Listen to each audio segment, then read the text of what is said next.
welcome back to our continuing series of what is an ideal blank. We've talked about ideal sellers and clients. We've talked about an ideal business listing. Today we're going to talk about what is an ideal buyer.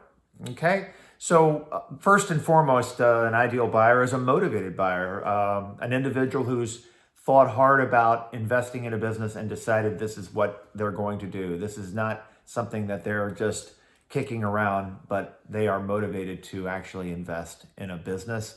And importantly, a buyer that knows the type of business they want to get into. Not necessarily the specific business, but the category of business or the type of industry that the business is in. Very, very important. One of the worst questions I can ask the buyer, and the answer is, well, what type of business are you looking for? Well, I'm looking for a business that makes money. Well, there's a lot of businesses that make money. And so in order for me to help you, or in order for any broker to help you, you really need to know the target, the type of business that you want to get into, the category of business that you want to get into. Third, and this is very important for a number of reasons, but operational capacity. So do you have the background? Do you have the skill set to be successful in the business in which you're investing? This is important also for the bank. The bank will want confidence before lending that you as an individual bring the right skills to the business in order to serve the debt of the business. So operational capacity is an important element of becoming an ideal buyer. Financial capacity is also important. Do you have the financial resources to make the deposit with the bank, the escrow deposit with the seller? Do you have the financial capacity to set up the business in terms of working capital after the purchase? So really a combination of operational and financial capacity are important towards becoming the ideal buyer. Lender relationships are great. If a buyer has an existing lender relationship, they can get a pre-qualification letter, which takes them to the top of the list in terms of when they make an offer to a seller.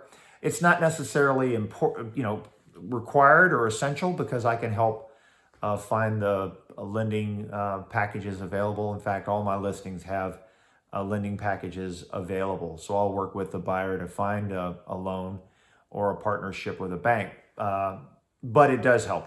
Okay? Pace, speed, responsiveness to data, and getting back with a seller or a broker is a characteristic of an ideal buyer. I think a buyer that tells the truth, as funny as that may seem, is also a characteristic of an ideal buyer. So somebody who's candid, transparent in their motives, and tells the truth about their background and their skills and their financial capacity is really important.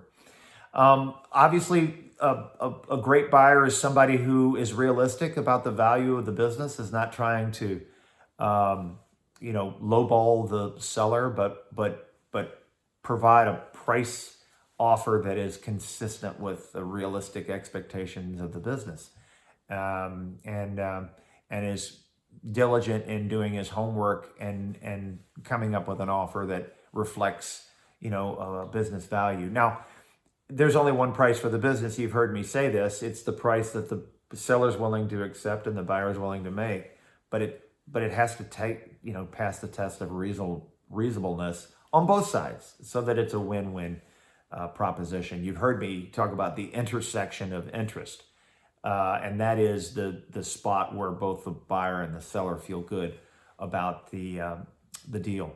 Okay, so realistic based offers.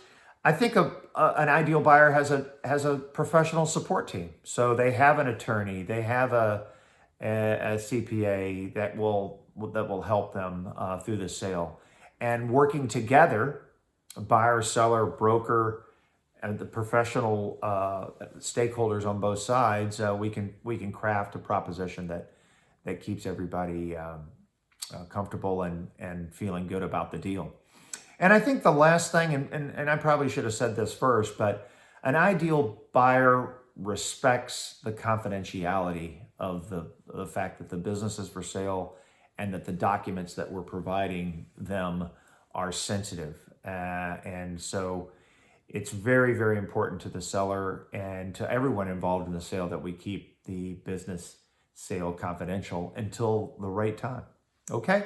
So you've heard me talk about ideal clients and business listings, and now you know what it takes to become the ideal buyer. And if you're that ideal buyer and you're looking for a business, give me a call, 248-885-7804. I'd love to work with you, and hopefully you'll think of me as the ideal business broker, all right? And in fact, I'm interested in that list as well, all right? So take care of yourself. Thanks for joining Business Broker 101. Have a great day.